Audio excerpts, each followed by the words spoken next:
Inline, les raisons de ma fidélité à la plateforme. Bonjour à tous. Aujourd'hui, j'aborde cette vidéo un peu différemment. Au lieu de revoir toutes les fonctions d'Inline, je vais juste vous expliquer pourquoi j'y suis revenu plusieurs fois. Quand j'ai découvert Inline, je pensais y jeter un œil rapide et passer à autre chose. Pourtant, quelques jours après, j'y suis retourné, puis encore. Ce n'était pas parce qu'une fonction précise avait attiré mon attention. J'ai simplement trouvé l'expérience agréable dès le début. À chaque visite, je trouvais facilement ce dont j'avais besoin. Je n'avais pas à chercher où cliquer, ni à essayer de comprendre comment tout était organisé. Ce que j'ai aussi apprécié, c'est de ne pas avoir à réapprendre la plateforme à chaque fois. Même après plusieurs jours sans l'utiliser, je retrouvais mes repères rapidement. Ce détail peut sembler simple, mais pour moi, c'est ce qui rend l'usage d'Inline plus agréable au quotidien. Quand j'ai débuté sur Inline, j'ai aussi pris le temps de consulter les infos pour les utilisateurs.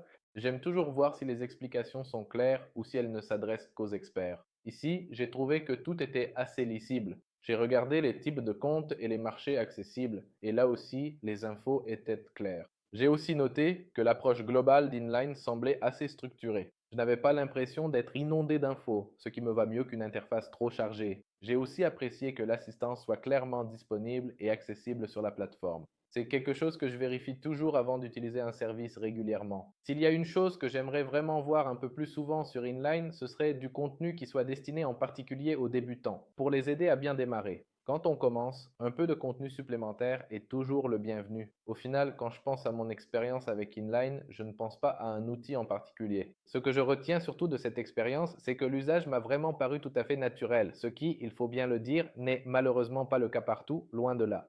Je voulais partager mes impressions après un certain temps sur Inline. Si vous avez testé Inline, dites-moi en commentaire ce qui vous a marqué. Je serais curieux de comparer nos impressions.